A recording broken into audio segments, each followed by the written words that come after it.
janeiro 18. Gênesis 37, verso 1 a 38, verso 30. Jacó passou a morar na terra de Canaã, onde seu pai tinha vivido como estrangeiro. Este é o relato de Jacó e sua família, quando José tinha 17 anos, cuidava dos rebanhos de seu pai. Trabalhava com seus meios irmãos, os filhos de Bila e Zilpa, mulheres de seu pai, e contava para o seu pai algumas das coisas erradas que seus irmãos faziam. Jacó amava José mais que a qualquer outro de seus filhos, pois José havia nascido quando Jacó era idoso. Por isso, certo dia Jacó encomendou um presente especial para José, uma linda túnica. Os irmãos de José, por sua vez, o odiavam, pois o pai deles o amava mais que a todos os outros filhos. Não eram capazes de lhe dizer uma única palavra amigável. Certa noite, José teve um sonho e, quando contou a seus irmãos, eles o odiavam ainda mais. "Ouçam este sonho que tive", disse ele. "Estávamos no campo, amarrando feixes de trigo. De repente, meu feixe se levantou e ficou em pé, e seus feixes se juntaram ao redor do meu e se curvaram diante dele." Seus irmãos responderam: "Você imagina que será nosso rei? Pensa mesmo que nos governará?" E odiaram ainda mais por causa de seus sonhos e da maneira como os contava. Pouco tempo depois, José teve outro sonho e, mais uma vez, contou-o a seus irmãos. "Ouçam, tive outro sonho", disse ele. "O sol, a lua e 11 estrelas se curvaram diante de mim." Dessa vez, contou o sonho não apenas para os irmãos, mas também ao pai, que o repreendeu, dizendo: "Que sonho é esse? Por acaso eu, sua mãe e seus irmãos viremos e nos curvaremos até o chão diante de você?" Os irmãos de José ficaram com inveja dele, mas seu pai se perguntou qual seria o significado dos sonhos. Pouco tempo depois, os irmãos de José levaram os rebanhos de seu pai para pastar junto de Siquém. Então, Jacó disse a José: "Seus irmãos estão cuidando das ovelhas em Siquém. Apronte-se e eu o enviarei até eles." "Estou pronto para ir", respondeu José. "Vá ver como estão seus irmãos e os rebanhos", disse Jacó, "e traga-me notícias deles." Jacó o enviou e José viajou de sua casa no vale de Hebrom até Siquém. Quando José chegou a Siquém, um homem da região notou que ele andava perdido pelos campos. "O que você está procurando?", perguntou o homem. "Estou procurando meus irmãos", respondeu José. "O senhor sabe onde eles estão cuidando dos rebanhos?" O homem lhe disse: "Sim, eles foram embora daqui, mas eu os vi dizer: 'Vamos a Dotã.'" Então José foi atrás de seus irmãos e os encontrou em Dotã. Quando os irmãos de José o viram, o reconheceram de longe. Antes que ele se aproximasse, planejaram uma forma de matá-lo. "Lá vem o sonhador", disseram uns aos outros. "Vamos matá-lo e jogá-lo numa dessas cisternas. Diremos ao nosso pai: 'Um animal selvagem o devorou.' Então, veremos o que será dos seus sonhos." Mas, quando Rubem ouviu o plano, tratou de livrar José. "Não o matemos", disse ele. "Por que derramar sangue? Joguem-no nessa cisterna vazia aqui no deserto e não toquemos nele." Rubem planejava resgatar José e levá-lo de volta ao pai. Assim, quando José chegou, os irmãos lhe arrancaram a linda túnica que ele estava usando, o agarraram e o jogaram na cisterna vazia, ou seja, sem água. Mais tarde, quando se sentaram para comer, viram ao longe uma caravana de camelos vindo em sua direção. Era um grupo de negociantes ismaelitas que transportavam especiarias, bálsamo e mirra de Gileade para o Egito. Judá disse aos seus irmãos: "O que ganharemos se matarmos nosso irmão e encobrirmos o crime? Em vez de matá-lo, vamos vendê-los aos negociantes ismaelitas. Afinal, ele é nosso irmão sangue de nosso sangue. Seus irmãos concordaram. Então, quando os ismaelitas, que eram negociantes midianitas, se aproximaram, os irmãos de José o tiraram da cisterna e o venderam para eles por 20 peças de prata. E os negociantes o levaram para o Egito. Algum tempo depois, Rubem voltou para tirar José da cisterna. Quando descobriu que seu irmão não estava lá, rasgou as roupas, voltou aos seus irmãos e lamentou-se. O menino sumiu, e agora? O que farei? Então, os irmãos mataram um bode e mergulharam a túnica de José no sangue do animal. Enviaram a linda túnica para o pai, com a seguinte mensagem: veja o que encontramos. Não é a túnica de seu filho? O pai a reconheceu de imediato e disse: sim, é a túnica de meu filho. Um animal selvagem o deve ter devorado. Com certeza José morreu despedaçado. Jacó rasgou suas roupas e vestiu-se de pano de saco.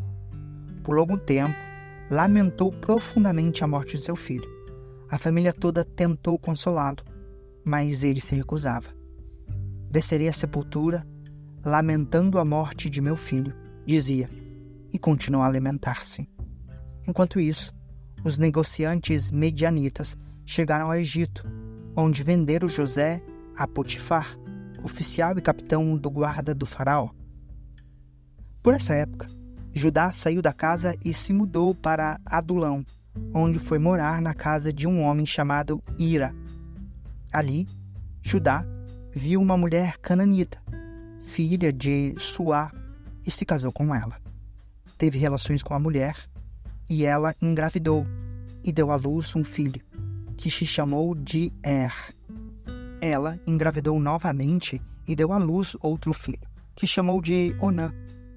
Quando estavam morando em Quizebe, ela deu à luz ao terceiro filho e o chamou de Selá. No devido tempo, Judá arranjou o casamento de seu filho mais velho, com uma moça chamada Tamar. Mas era um homem perverso aos olhos do Senhor. Por isso, o Senhor lhe tirou a vida. Então Judá disse a Onã, irmão de casa-se com Tamar, como é exigido para com a viúva do irmão. Você deve gerar um herdeiro para seu irmão. Onã, porém, não estava disposto a ter um filho que não seria seu herdeiro. Por isso, cada vez que tinha relações com a mulher de seu irmão, derramava o sêmen no chão. Desse modo, evitava que Tamar tivesse um filho que pertenceria ao irmão dele. O Senhor, porém, considerou maldade a sua atitude, por isso também tirou a vida de Onã. Então Judá disse à sua nora Tamar: volte para a casa de seus pais e permaneça viúva até que meu filho Selá tenha idade suficiente para se casar com você. Na verdade, Judá disse isso apenas porque temia que Selá também morresse, como seus 2 irmãos. Assim, Tamar voltou para a casa do pai. Alguns anos depois, a mulher de Judá morreu. Quando terminou o período de luto, Judá e seu amigo Ira, o Adulamita, subiram a Timna para supervisionar a tosquia das ovelhas de Judá. Alguém disse a Tamar: seu sogro está subindo a Timna para tosquear as ovelhas. Tamar sabia que Selá já era adulto, mas nenhuma providência havia sido tomada para que ela se casasse com ele. Por isso, trocou suas roupas de viúva e, para disfarçar-se, cobriu-se com um véu. Depois, foi sentar-se junto à entrada da vila de Enaim, no caminho de Timna. Judá a viu e pensou que fosse uma prostituta, pois ela estava com o rosto coberto. Ele parou à beira da estrada e, sem saber que era sua própria nora, disse: quero me deitar com você. Quanto você me pagará para deitar-se comigo? Perguntou Tamar. Eu lhe mandarei um cabrito de meu rebanho, prometeu Judá. Mas o que me dá como garantia de que mandará o cabrito? Perguntou ela. Que tipo de garantia você quer? Replicou ele. Ela disse: deixe comigo seu selo pessoal, junto com o cordão dele e o cajado que você está segurando. Judá entregou os objetos, depois teve relações com Tamar, e ela engravidou. Em seguida, Tamar voltou para casa, tirou o véu e tornou a vestir as roupas de viúva, como de costume. Mais tarde, Judá pediu que seu amigo Ira, o adulamita, levasse o cabrito para a mulher e pegasse de volta as coisas que havia deixado como garantia. Ira, porém, não conseguiu encontrá-la.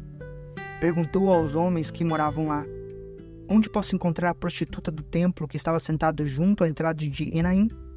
Aqui nunca houve uma prostituta do templo, responderam eles.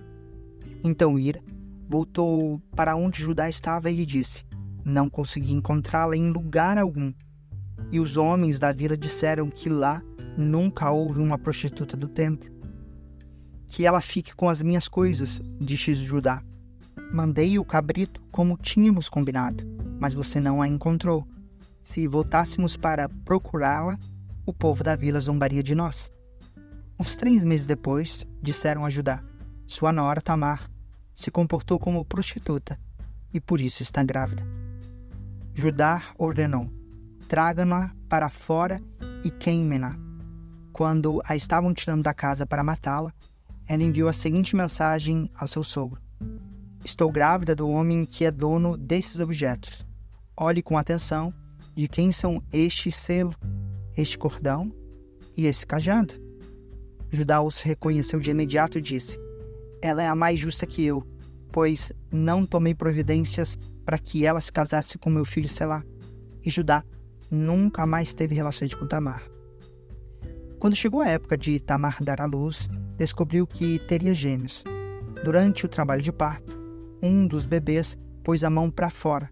A parteira segurou a mão do bebê, amarrou um fio vermelho no pulso e anunciou: este saiu primeiro. O bebê, porém, recolheu a mão e seu irmão saiu. Então a parteira lhe disse: como você conseguiu sair primeiro? Por isso, ele recebeu o nome de Pérez.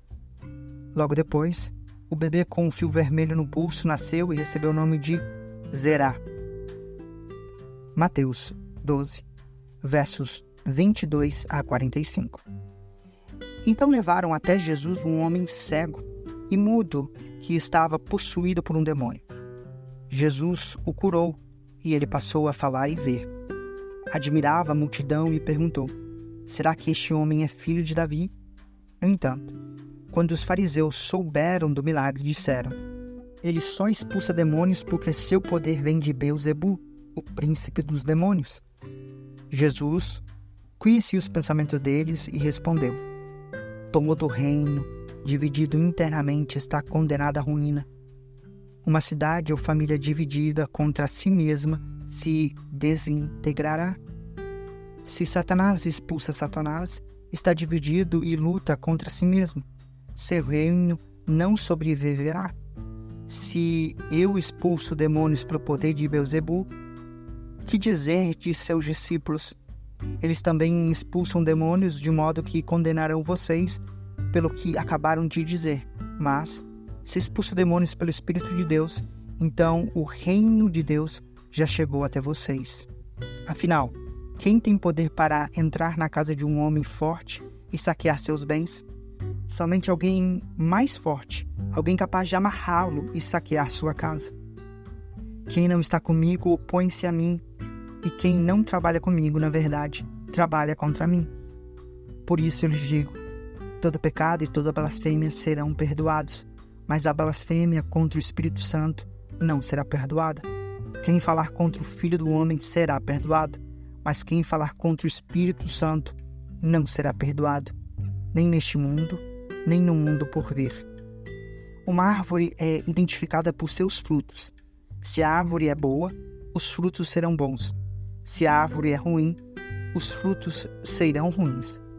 Raça de víboras, como poderiam homens maus como vocês dizer o que é bom e correto? Pois a boca fala do que o coração está cheio. A pessoa boa tira as coisas boas do tesouro de um coração bom, e a pessoa má tira as coisas más do tesouro de um coração mau. Eu lhes digo: no dia do juízo, vocês prestarão contas de toda a palavra inútil que falarem. Por suas palavras vocês serão absolvidos, e por elas serão condenados. Alguns dos mestres da lei e fariseus vieram a Jesus e disseram: Mestre, queremos que nos mostre um sinal de sua autoridade. Jesus, porém, respondeu: Vocês pedem um sinal porque são uma geração perversa e adúltera, mas o único sinal que lhes darei será o do profeta Jonas. Pois, assim como Jonas passou 3 dias e 3 noites no ventre daquele grande peixe, o Filho do Homem ficará 3 dias e 3 noites no coração da terra. No dia do juízo, os habitantes de Nínive se levantarão contra esta geração e a condenarão, pois eles se arrependerão de seus pecados quando ouvirem a mensagem anunciada por Jonas. E vocês têm à sua frente alguém maior que Jonas. A rainha de Sabá também lhe levantará contra essa geração no dia do juízo e a condenará, pois veio de uma terra distante para ouvir a sabedoria de Salomão, e vocês têm à sua frente alguém maior que Salomão. Quando um espírito impuro deixa uma pessoa, anda por lugares secos à procura de descanso, mas não o encontra. Então diz: Voltarei à casa da qual saí. Ele volta para sua antiga casa e a encontra vazia, varrida e arrumada. Então o espírito busca outros 7 espíritos piores que ele, e todos entram na pessoa e passam a morar nela. E a pessoa fica pior que antes. Assim acontecerá com esta geração perversa. Salmos 16, versos 1 a 11. Salmo de Davi. Guarda-me, ó Deus, pois em ti me refugio. Eu disse ao Senhor: Tu és meu Senhor, tudo que tenho de bom vem de ti. Os que são fiéis aqui na terra são os verdadeiros heróis. Tenho prazer na companhia deles. Muitas são as aflições dos que correm atrás dos outros deuses. Não participarei de seus sacrifícios de sangue, nem invocarei o nome deles. Somente tu, Senhor, é minha herança, meu cálice de bênçãos. Tu guardas tudo que possuo. A terra que me deste é agradável. Que herança maravilhosa! Louvarei o Senhor que me guia. Mesmo à noite meu coração me ensina. Sei que o Senhor está sempre comigo. Não serei abalado, pois Ele está à minha direita. Não é de admirar que meu coração esteja alegre e eu exulte. Meu corpo repouse em segurança. Pois tu não deixarás minha alma entre os mortos, nem permitirás que teu santo apodreça no túmulo. Tu me mostrarás o caminho da vida e me darás a alegria de tua presença e o prazer de viver contigo para sempre. Provérbios 3, versos 27 a 32. Não deixe de fazer o bem àqueles que precisarem, sempre que isso estiver a seu alcance. Se você pode ajudar seu próximo agora, não lhe diga: volte amanhã, eu lhe darei algo. Não planeje o mal contra o seu próximo, pois quem mora perto confia em você. Não procure motivos para brigar se ninguém lhe fez mal. Não tenha inveja dos violentos, nem imite sua conduta. Esses perversos são detestáveis para o Senhor, mas os justos, Ele oferece sua amizade.